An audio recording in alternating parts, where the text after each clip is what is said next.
ہر طرح کی تعریف اللہ تعالیٰ کے لیے ہے جس نے خلائق کو اپنی قدرت سے پیدا کیا اور اپنی وحدانیت پر دلیلیں قائم کی۔ چنانچہ اللہ کے داعی پر لبیک کہو اور اس پر ایمان لاؤ، اس کی جنت کی طرف سبقت کرو، وہ تمہارے گناہوں کو معاف فرما دے گا، تمہیں اپنی رحمت سے دوگنا دے گا۔ میں اس پاک ذات کی حمد بیان کرتا ہوں، اسی کی بارگاہ میں توبہ کرتا ہوں، اسی سے مغفرت طلب کرتا ہوں، اس کی توفیق اور بے پایہ نعمتوں پر اس کا شکر بجا لاتا ہوں، اور میں گواہی دیتا ہوں کہ اللہ کے علاوہ کوئی معبود برحق نہیں، وہ اکیلا ہے، اس کا کوئی شریک نہیں، اس کی وحدانیت کا اقرار کرنے والا ہوں، اور میں گواہی دیتا ہوں کہ ہمارے سردار و نبی محمد اللہ کے بندے اور اس کے رسول ہیں۔ انہوں نے اپنی دعوت کا حق ادا کیا، اللہ کے سلسلے میں اس کی حجت قائم کی۔ اللہ تعالیٰ کا درود و سلام اور برکتیں نازل ہوں ان پر، ان کے پاکیزہ آل و عیال پر، ان کی امت کے سب سے بہترین روشن و پاکیزہ صحابہ کرام پر، تابعین پر، اور جو حق کے ساتھ ان کی اتباع کریں اور ان کے منہج و سنت پر چلیں ان پر، اور قیامت کے دن تک بہت زیادہ سلامتی نازل ہو۔ جس دن انسان چاہے گا کہ اپنے بیٹے اور اپنے ساتھی اور اپنے بھائی کو قربان کر دے۔ حمد و صلات کے بعد اے لوگوں، میں آپ سب کو اور خود کو اللہ کے تقوی کی وصیت کرتا ہوں۔ اللہ آپ سب پر رحم فرمائے۔ اللہ کا تقوی اختیار کریں۔ دنیا گزرگاہ ہے اور آخرت ہی پناہ گاہ و قیام گاہ ہے۔ اپنے گزرگاہ سے قیام گاہ کے لیے توشہ اختیار کرو۔ یقیناً گزرنے والے گزر گئے اور تم لوگ بھی گزر جاؤ گے۔ انہوں نے اہل و عیال، اموال اور ملک کو چھوڑ دیا، اور عنقریب تم بھی چھوڑ دو گے۔ وہ لوگ اس چیز کے پاس پہنچے جو انہوں نے آگے بڑھایا تھا، اور عنقریب تم بھی وہیں پہنچو گے۔ وہ اپنے اعمال سے واقف ہوئے اور عنقریب تم بھی واقف ہوگے۔ ان سے پوچھا گیا اور تم سے بھی پوچھا جائے گا، چنانچہ کوشش کرو اور جلدی کرو، اس لیے کہ عنقریب تمہارے پاس وہ آئے گا جس کا تم سے وعدہ کیا جا رہا ہے۔ اس دن سور پھونکا جائے گا، اور جو قبروں میں ہے انہیں اٹھایا جائے گا، اور جو دلوں میں ہے وہ ظاہر ہوگا، اور ہر پوشیدہ چیز ظاہر ہوگی۔ اللہ نے فرمایا، اور سور پھونک دیا جائے گا، پس آسمانوں اور زمین والے سب بے ہوش ہو کر گر پڑیں گے، مگر جسے اللہ چاہے پھر دوبارہ سور پھونکا جائے گا، پس وہ ایک دم کھڑے ہو کر دیکھنے لگ جائیں گے، اور زمین اپنے پروردگار کے نور سے جگمگا اٹھے گی۔ نامہ اعمال حاضر کیے جائیں گے، نبیوں اور گواہوں کو لایا جائے گا، اور لوگوں کے درمیان حق فیصلے کر دیے جائیں گے، اور وہ ظلم نہ کیے جائیں گے، اور جس شخص نے جو کچھ کیا ہے بھرپور دے دیا جائے گا۔ مسلمانوں، ایک سال کے اختتام اور دوسرے کے استقبال کے موقع پر نفع و نقصان کے حساب پر محاسبہ و غور کرنے کے مقصد سے واقف ہونا اچھا لگتا ہے۔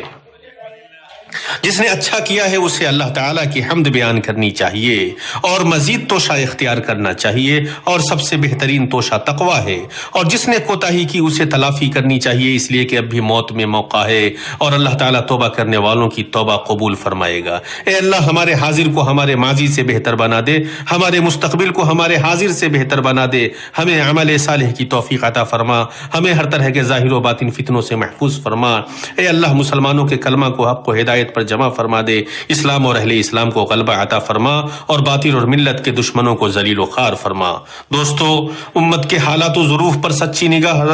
ڈالنے اور اچھی طرح غور کرنے کے لیے اللہ عز شانہ کے قول پر غور کرو۔ اللہ نے فرمایا، کسی قوم کی حالت اللہ تعالیٰ نہیں بدلتا جب تک کہ وہ خود اسے نہ بدلیں جو ان کے دلوں میں ہے۔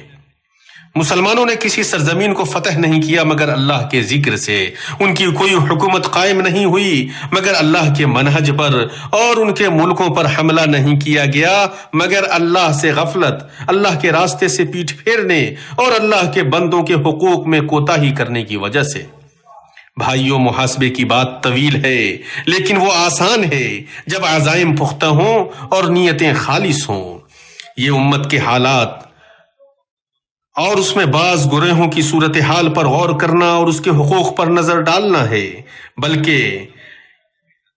بلکہ یہ گروہ اللہ کے حکم سے فتح کا دروازہ ہے اور رزق کو حاصل کرنے والی ہے۔ جیسا کہ اس سلسلے میں نبی مصطفیٰ مختار صلی اللہ علیہ وسلم سے ثابت ہے، نبی صلی اللہ علیہ وسلم فرماتے ہیں، جیسا کہ بخاری میں ثابت ہے، اور جان لو تم مدد کیے جاؤ گے اور رزق دیے جاؤ گے صرف اپنے کمزوروں کی وجہ سے۔ مسلمانوں، ضعف ہر انسان کو درپیش آنے والی حالت ہے، اس لیے کہ انسان کمزوری کے ساتھ پیدا کیا گیا ہے اور وہ کمزوری کی طرف ہی لوٹنے والا ہے۔ انسانی طبیعت کے سلسلے میں اللہ کی سنت کا یہ فیصلہ ہے کہ ہر انسان اس دنیا میں ضعف، قوہ کی کمزوری اور دوسروں کی محتاجی کے حالات سے ضرور گزرے گا۔ عقل مند شخص کے لیے انسان کی حالت اس کے بتدریج آگے بڑھنے اور اس کی نشو و نما پر نگاہ ڈالنا کافی ہے۔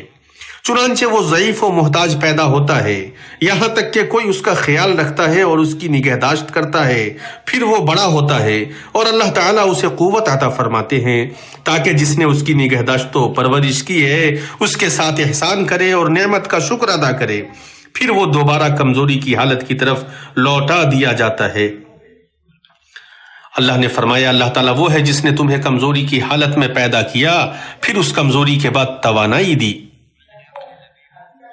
اللہ کے بندو، جب ایسا ہے تو باشعور و عاقل کے لیے ضروری ہے کہ وہ ان لوگوں کے سلسلے میں غور کرے جو زمانے کی گردش اور حالات کے الٹ پھیر کی وجہ سے دائمی کمزوری اور مسلسل درماندگی میں مبتلا ہوئے، اور جو ضعف کے بعض حالات اور درماندگی کی شکلوں کو سمجھنا چاہے تو اسے چھوٹے بچوں اور کمزور اولاد کی حالت کو یاد کرنا چاہیے جب ان کا ولی جان کلی کے عالم میں ہو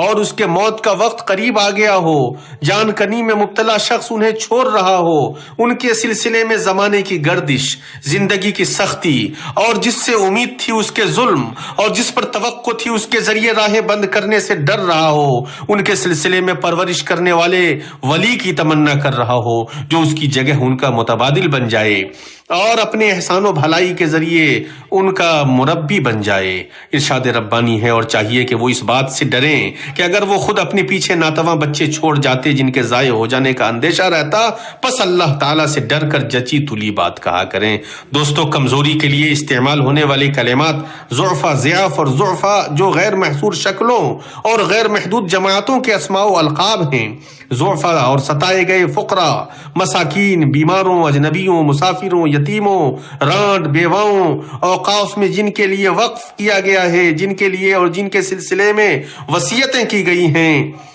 مظلومین اور ملازمین، قیدیوں، مزدوروں، معذوروں میں سے حقوق والے،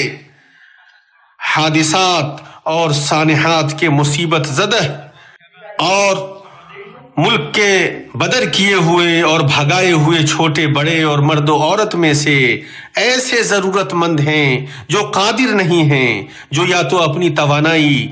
کھو چکے ہیں اور ناتوانی کی وجہ سے، یا سربراہان ممالک، اتھارٹیز، اوقاف اور وصیتوں وغیرہ کے افسروں و ملازمین میں سے کسی ظالم کی قوت و جبروت کی وجہ سے خود سے اپنے حق کو پانے کی استطاعت نہیں رکھتے ہیں۔ وہ اپنے بدن کے اعتبار سے کمزور ہیں یا اپنے عقلوں میں کمزور ہیں یا اپنے حالات و ظروف میں کمزور ہیں۔ وہ کمزور ہیں اس لیے کہ وہ متکبرین اور ظالمین کا مقابلہ کرنے کی قوت سے محروم ہیں، اپنے حقوق کے لینے اور اپنے اوپر ظلم کو دور کرنے کی قدرت نہیں رکھتے ہیں۔ مزید وضاحت کے لیے ان شرعی نصوص پر غور کرو۔ اللہ تعالیٰ آپ سب کی حفاظت فرمائے، تمہارے ذریعے حفاظت فرمائے اور تمہارے لیے حفاظت فرمائے۔ اللہ تعالیٰ نے فرمایا اس شخص کا بڑھاپا آ گیا ہو، اس کے ننھے ننھے سے بچے بھی ہوں، نیز فرمایا اور چاہیے کہ وہ اس بات سے ڈریں کہ اگر وہ خود اپنے پیچھے ناتواں بچے چھوڑ جاتے جن کے ضائع ہو جانے کا اندیشہ رہتا ہے، چنانچہ اللہ تعالیٰ سے ڈر کر جچی تلی بات کریں۔ نیز فرمایا ہاں، جس شخص کے ذمہ حق ہے وہ اگر نادان ہو یا کمزور ہو یا لکھوانے کی طاقت نہ رکھتا ہو تو اس کا ولی عدل کے ساتھ لکھوا دے۔ نیز فرمایا ضعیفوں پر اور بیماروں پر اور ان پر جن کے پاس خرچ کرنے کو کچھ بھی نہیں کوئی حرج نہیں، بشرطے کہ وہ اللہ اور اس کے رسول کی خیر خواہی کرتے رہیں۔ نیز فرمایا بھلا کیا وجہ ہے کہ تم اللہ کی راہ میں اور ان ناتواں مردوں، عورتوں اور ننھے ننھے بچوں کے چھٹکارے کے لیے جہاد نہ کرو جو یوں دعائیں مانگ رہے ہیں کہ اے ہمارے پروردگار ان ظالموں کی بستی سے ہمیں نجات دے اور ہمارے لیے خود اپنے پاس سے حمایتی مقرر کر دے اور ہمارے لیے خالص اپنے پاس سے مددگار بنا۔ نیز فرمایا پس اپنے رب سے دعا کی کہ میں بے بس ہوں، تو میری مدد کر، اور فرمایا اور اپنے آپ کو انہی کے ساتھ رکھ کر جو اپنے پروردگار کو صبح و شام پکارتے ہیں اور اسی کے چہرے کے ارادے رکھتے ہیں، خبردار تیری نگاہیں ان سے نہ ہٹنے پائیں کہ دنیاوی زندگی کے ٹھاٹ کے ارادے میں لگ جا۔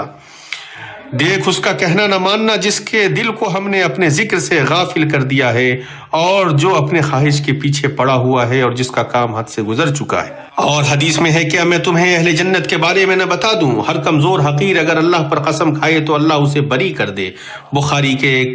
ایک دوسری روایت میں ہے کیا میں تمہیں اللہ کے سب سے بہتر بندے کے متعلق نہ بتا دوں، وہ کمزور حقیر 2 پرانے کپڑے والا جس کی طرف متوجہ نہیں ہویا جاتا، اگر وہ اللہ کی قسم کھائے تو اللہ تعالیٰ اسے بری فرما دے۔ اور آپ صلی اللہ علیہ وسلم نے فرمایا تم میں سے بھی جو لوگوں کی امامت کرے تو اسے چاہیے کہ تخفیف کرے، اس لیے کہ ان میں کمزور، بیمار اور ضرورت مند ہیں۔ اور آپ صلی اللہ علیہ وسلم نے فرمایا اے اللہ میں 2 ضعیف ہوں، یتیم اور خاتون کے حق کی وجہ سے بے چینی و گناہ محسوس کرتا ہوں۔ اور اللہ کے وسلم نے فرمایا رانڈ اور مسکین کے لیے کوشش کرنے والا اللہ کے راستے میں جہاد کرنے والے کی طرح ہے۔ اور آپ صلی اللہ علیہ وسلم نے فرمایا میں گمان کرتا ہوں اس قیام کرنے والے کی طرح جو تھکتا نہیں ہے اور اس روزے دار کی طرح جو افطار نہیں کرتا ہے۔ اور دعا میں ہے اے اللہ میں تم سے دین کے ثقیل ہونے اور لوگوں کے ظلم سے پناہ مانگتا ہوں۔ اور صریح حدیث میں ہے کوئی امت اس وقت تک مقدس نہیں ہوگی جب تک اس میں کمزور کو اس کا حق بغیر کسی پریشانی کے دے دیا جاتا ہو۔ مسلمانوں، ان تمام وجوہات کی بنیاد پر اور اس لیے کہ امت کو غلبہ نصیب ہو، اس کا رزق اس کے لیے کشادہ کیا جائے، اس کے اعمال میں اسے برکت دیا جائے اور اس کا کلمہ متحد ہو، اللہ کے رسول صلی اللہ علیہ وسلم نے فرمایا تم مجھے اپنے ضعیفوں میں تلاش کرو، اس لیے کہ تم ضعیفوں کی وجہ سے رزق دیے جاتے ہو اور مدد کیے جاتے ہو۔ یہاں غور کرنے کے 2 مقامات ہیں۔ پہلا مقام اللہ کے رسول صلی اللہ علیہ وسلم کے قول ابغونی کے متعلق اہل علم کہتے ہیں یعنی تم کمزوروں میں میری محبت، میرا قرب اور میری رضا تلاش کرو، ان کے حالات کا پتہ لگاؤ، ان کا خیال رکھو، ان کے حقوق کی حفاظت کرو، قول و فعل میں ان کے ساتھ حسن سلوک کرو اور دلوں کا خیال رکھو۔ تمہارے نبی محمد بوجھ اٹھانے والے، مفلوق الحال کے لیے کمانے والے، حق کی مصیبتوں پر مدد کرنے والے تھے۔ رسول صلی اللہ علیہ وسلم خود سے مسلمانوں میں سے کمزوروں کے پاس آتے تھے، ان کے مریضوں کی عیادت کرتے تھے، ان کے جنازوں میں شریک ہوتے تھے، وہ یتیموں کے لیے موسم بہار تھے، رانٹ کے لیے عصمت تھے، غزوات میں اللہ کے رسول چلنے میں پیچھے ہوتے، کمزوروں کو نرمی سے حرکت دیتے، انہیں اپنے ساتھ لیتے، ان کے لیے دعائیں کرتے، رانٹ اور مسکین کے ساتھ چلتے یہاں تک کہ ان کی ضرورت پورا کرتے۔ دوسرا مقام جو غور کرنے کا ہے اللہ کے رسول کے قول تم اپنے کمزوروں کی وجہ سے رزق دیے جاتے اور مدد کیے جاتے ہو ہے، اور بخاری کی روایت میں ہے کیا تم رزق دیے جاتے اور مدد کیے جاتے ہو مگر صرف اپنے کمزوروں کی وجہ سے۔ امام بخاری نے اپنی صحیح میں اس کا یہ باب باندھا ہے جس نے جنگوں میں کمزوروں اور صالحین سے مدد مانگی۔ اہل علم کہتے ہیں کہ جہاد اور غلبہ کے معاملے میں اور رزق اور کمائی کے ذرائع کے معاملے میں ضعیفوں اور درمادہ لوگوں کو حقیر نہیں سمجھنا چاہیے۔ کیوں؟ اللہ آپ سب کی حفاظت فرمائے، غلبہ ضعیفوں کے ذریعے نازل ہوتا ہے، رزق دبے کچلے لوگوں کے ذریعے مانگی جاتی ہے، اس لیے کہ غلبہ اور رزق دونوں اللہ تعالیٰ کے پاس سے نازل ہوتی ہیں۔ صرف مادی اسباب انہیں حاصل نہیں کر سکتے بلکہ معنوی اسباب کا ان میں بڑا اثر اور عظیم تاثیر ہے۔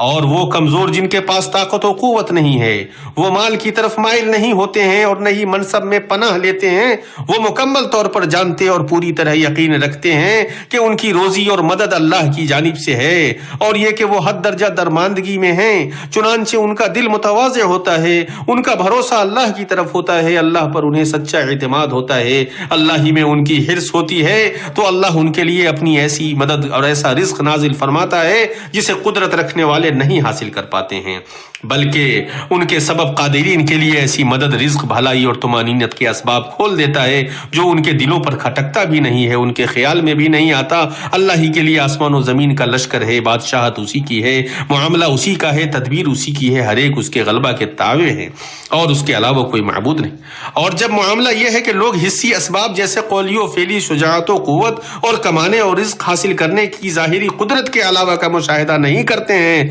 تو یہ نظر کی کوتاہی ہے اور معاملات کو حقائق کے پرے دیکھنا ہے، اس لیے کہ وہاں کچھ عظیم معنوی اسباب ہیں جیسے اللہ پر توکل کی قوت، اس پر مکمل بھروسہ کرنا اور اس کی طرف سچے طور پر متوجہ ہونا اور اسی سے طلب کرنا۔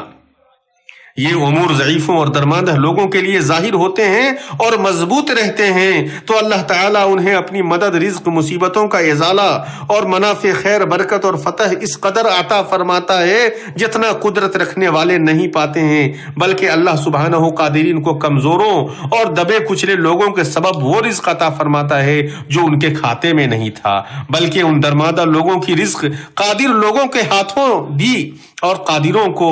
اس پر مدد کی، اور یہ سب تجربہ شدہ اور مشاہدہ کیا ہوا ہے، تو جو محروم ہیں ان کے لیے ہلاکت ہے اور کامیاب ہونے والے کے لیے کتنا عظیم فائدہ ہے۔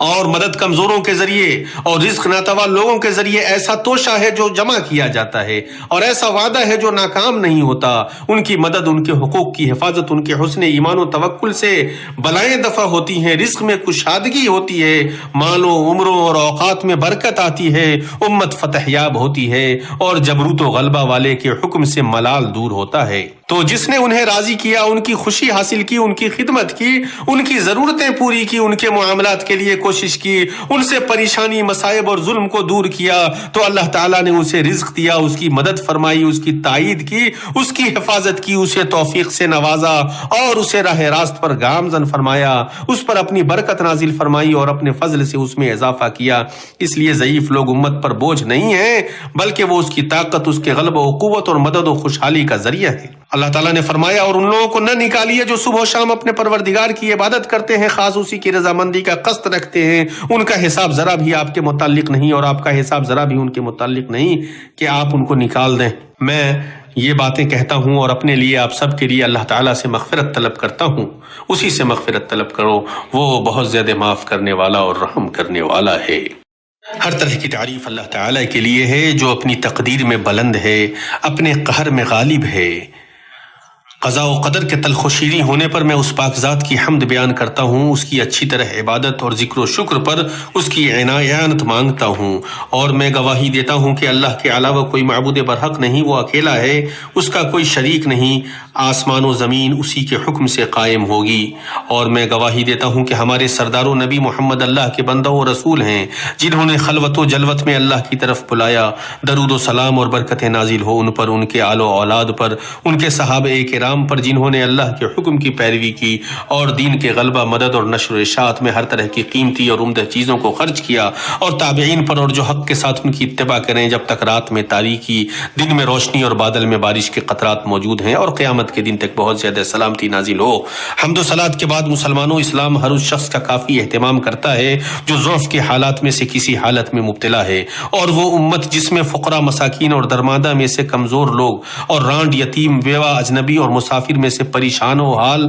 اور مظلوم اپنے مرتبہ و اہمیت کا احساس کرتے ہیں، اور اس کے ذمہ داران جن کا خیال رکھتے ہیں، یہی امت رحمت، غلبہ، باہمی تعاون اور انسانیت والی امت ہے، اور یہی رزق دی جائے گی، غالب رہے گی اور محفوظ رہے گی۔ خیر، برکت، فتح، رزق میں کشادگی، دلوں کا اجتماع امت کو نصیب نہیں ہوتا ہے مگر جب کہ وہ اس کے کمزوروں کے حقوق کی حفاظت کرے اور ان کی خوشنودی حاصل کرے۔ کسی امت میں یہ ساری خوبیاں نہیں آتی ہیں جب تک کہ وہ اس کے کمزوروں کے حقوق کی حفاظت نہ کرے اور ان کی خوشنودی حاصل نہ کرے۔ اے لوگو، یہ عظیم مملکت، اس کا بہت بڑا درجہ ہے۔ اسلام اور مسلمانوں کے درمیان اس کی بڑی اہمیت ہے، اور یہ جو درماندہ، پچھڑے اور مختلف طریقے سے پریشان حال اور مصیبتوں کے شکار لوگوں کے ساتھ امداد کی پیشکش کر رہا ہے، یہ بہت عظیم ہے۔ میں دعا کرتا ہوں کہ اللہ تعالیٰ اس مملکت کے امن و امان کو قائم و دائم رکھے، اور اسے اللہ تعالیٰ کبھی ناکام نہیں کرے گا، اس لیے کہ یہ غریبوں کی مدد اور کمزوروں اور ضعیفوں کے تعاون میں ہمیشہ آگے آگے رہتا ہے۔ اور جو مالی ہدایات اور رہنمائیاں دی گئی ہیں اس ملک کی اصلاح اور اس کے مالی امور کو مستحکم کرنے کے لیے، یہ موارد اور وسائل میں کمزوری کی وجہ سے نہیں ہے، یہ نزاہت اور شفافیت کو بحال کرنے کے لیے ہے، استحکام لانے کے لیے ہے، اور آمدنی کے ذرائع اور وسائل میں تنوع پیدا کرنے کے لیے ہے، تاکہ اقتصاد، انتظام، ترقی جامع و کامل ہو اور مستقبل کے پروگرام اور منصوبہ بندیاں نہایت منظم ہوں، اور الحمدللہ وسائل اور ادوات متوفر ہیں اور انتظام و انصرام بہت عمدہ اور بہتر ہے، اور مالی ادارے اور اس کے ذمہ داران اور اس کے افسران نہایت ہی تندہی اور جواب دہی کے ساتھ اپنی ذمہ داریاں انجام دے رہے ہیں اور منصوبہ بندی کر رہے ہیں، اور اس مقدس سرزمین کی اور اس کے مقدسات کی نہایت ہی عمدہ طریقے سے خدمات انجام دے رہے ہیں،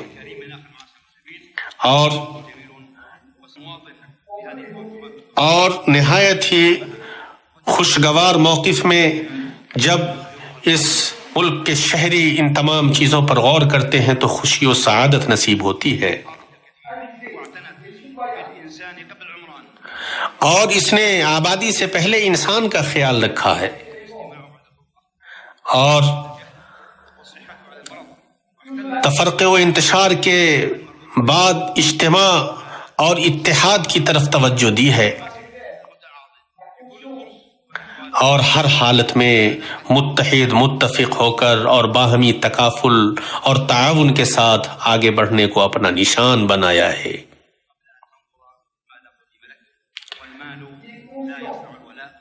اور مال جو ہے انسان کو سربراہی صرف نہیں دیتا، بلکہ جو نفوس صحیح عقیدہ و فکر کے اوپر تربیت پاتے ہیں، محبت و الفت کے اوپر تربیت پاتے ہیں، اور حزم و عزم کے اوپر تربیت پاتے ہیں، وہی عقول و نفوس ہی سربراہی کے حقیقی حقدار ہوتے ہیں، اور وہ ہر طرح کی فضول خرچی اور اسراف سے دور رہتے ہیں، اور اللہ کے رزق کی تعظیم کرتے ہیں، اس کی قدر کرتے ہیں۔ اے لوگو، اللہ تعالیٰ سے ڈرو اور جان لو، اللہ کا تقوی اختیار کرو گے تو اللہ تمہاری حفاظت فرمائے گا، اور اصحاب حقوق کو ان کا پورا پورا حق دو، ان میں کسی طرح کی کمی نہ کرو۔ اگر عام لوگوں کے حقوق کا ایسا معاملہ ہے تو اگر کسی کمزور کے حقوق کو مارو گے تو کتنا خطرناک ہوگا۔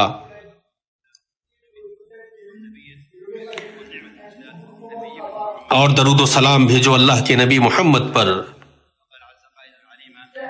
اللہ تعالیٰ نے فرمایا، اللہ تعالیٰ اور اس کے فرشتے اس نبی پر رحمت بھیجتے ہیں، اے ایمان والو تم ان پر درود بھیجو اور خوب سلام بھیجتے رہا کرو۔ اے اللہ درود و سلام نازل ہو نبی امی محمد صلی اللہ علیہ وسلم پر، اور نبی مجتبی محمد صلی اللہ علیہ وسلم پر اور ان کے اہل بیت پر درود و سلام نازل ہو، اور ابراہیم علیہ السلام اور آل ابراہیم پر درود و سلام نازل ہو، اور تمام خلفائے اربعہ پر درود و سلام نازل ہو، تمام صحابہ کرام پر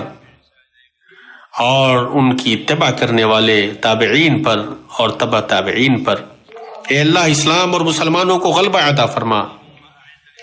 اے اللہ اسلام اور مسلمانوں کو غلبہ عطا فرما، شرک اور مشرکوں کو ذلیل فرما، اے اللہ ملت کے تمام دشمنوں اور اعداء کو تباہ و برباد فرما، ہمارے سربراہان مملکت اور ہمارے اماموں کی اصلاح فرما دے، اے رب، اے اللہ ہمارے امام اور ہمارے سربراہ مملکت کو اچھی توفیق عطا فرما دے، اسلام اور مسلمانوں کی خدمت کی توفیق عطا فرما دے، اے اللہ ان کے دونوں نائبوں، ان کے بھائیوں اور ان کے معاونین کو ہر طرح کے خیر کی توفیق عطا فرما دے، اے اللہ انہیں کتاب و سنت کے مطابق زندگی گزارنے اور انہیں فیصل بنانے کی توفیق عطا فرما دے، اے اللہ حق ہدایت اور تیرے نبی کی سنت پر ان کے کلمے کو اجتماع فرما دے، اے اللہ مسلمانوں کو پوری دنیا میں حفاظت فرما، ان کے ممالک کی حفاظت فرما، ان کے نفوس اور ان کے جانوں کی حفاظت فرما، اور انہیں ہر طرح کے شرور و فتن سے محفوظ فرما دے۔ اے اللہ جو ہمارے اوپر فتنہ رچنا چاہے اور ہمارے دین کے خلاف سازش کرنی چاہے تو اور ہمارے اہل فضل و خیر کے اوپر سازش رچنا چاہے یا ہمارے سیکورٹی اہلکاروں کے اوپر سازش رچنا چاہے تو ان کی سازشوں کو انہی کی طرف پھیر دے۔ اے قوی و عزیز، اے اللہ ہمارے فوجیوں کی مدد فرما، ان کے نشانوں کو درست فرما دے، ان کے پاؤں کو جما دے اور استحکام عطا فرما، اور انہیں غلبہ و فتح عطا فرما۔ اپنی مدد سے ان کی مدد فرما، ان کی آگے سے پیچھے سے دائیں سے بائیں سے اوپر سے نیچے سے ہر طریقے سے مدد فرما۔ اے اللہ ان کے شہیدوں کو قبول فرما لے، ان کے زخمیوں کو شفا یاب فرما دے۔ اے اللہ مومنوں کے ولی، اے اللہ ہمیں بارش سے نواز، مظلوموں اور کمزوروں کی مدد فرما۔ فلسطین، سیریا، لیبیا، عراق اور تمام مسلمانوں کے ممالک میں جہاں مسلمان پسماندہ پس رہے ہیں، کمزور ہیں، اے اللہ ان کی مدد فرما، ان کے مصیبتوں کو دور فرما دے۔ اے اللہ ان کی مصیبتیں بڑی سخت ہو گئی ہیں، ان کے زخم بہت زیادہ پریشان کن ہو گئے ہیں۔ اے اللہ ان کی عورتیں رانڈ اور بیوہ ہو گئی، ان کے بچے یتیم ہو گئے، ان کے کمزور اور ضعیف بے حال ہیں۔ اے اللہ ان کی مدد فرما۔ اے اللہ تو ان کے لیے فتح و غلبہ عطا فرما۔ اے اللہ ان کی مصیبتوں کو دور فرما دے۔ اے اللہ ان کے مصائب کا ازالہ فرما دے۔ اے اللہ اپنی مدد ان پر خاص نازل فرما۔ اے اللہ ظالموں کی قوت کو تو اپنی گرفت میں لے لے۔ اے اللہ جو ظالموں کی مدد کر رہے ہیں تو انہیں بھی اپنی گرفت میں لے لے۔ اے اللہ اپنی تدبیر سے انہیں تباہ و برباد کر دے۔ اے اللہ یہود غاصبین کا تو حساب کر۔ اے اللہ اپنی مصیبت اور اپنا عذاب تو ان پر نازل فرما دے۔ اے اللہ ان کے شروں سے ہم پناہ مانگتے ہیں۔ اے اللہ ہمارے گناہوں کو معاف فرما دے، ہماری غلطیوں کو درگزر فرما دے، ہمارے مریضوں کو شفا یاب فرما دے۔ اے اللہ تو اگر ہمیں معاف نہیں فرمائے گا، ہمیں بخشے گا نہیں تو ہم گنہگاروں میں سے ہو جائیں گے۔ اے اللہ دنیا میں بھی بھلائی اور آخرت میں بھی بھلائی عطا فرما۔ اے لوگو، اللہ تمہیں بھلائی کا حکم دیتا ہے اور حسن سلوک کا حکم دیتا ہے۔ تم تقوی اختیار کرو اور اللہ تعالیٰ کی نعمتوں پر شکریہ ادا کرو، وہ تمہاری نعمتوں میں اضافہ فرمائے گا۔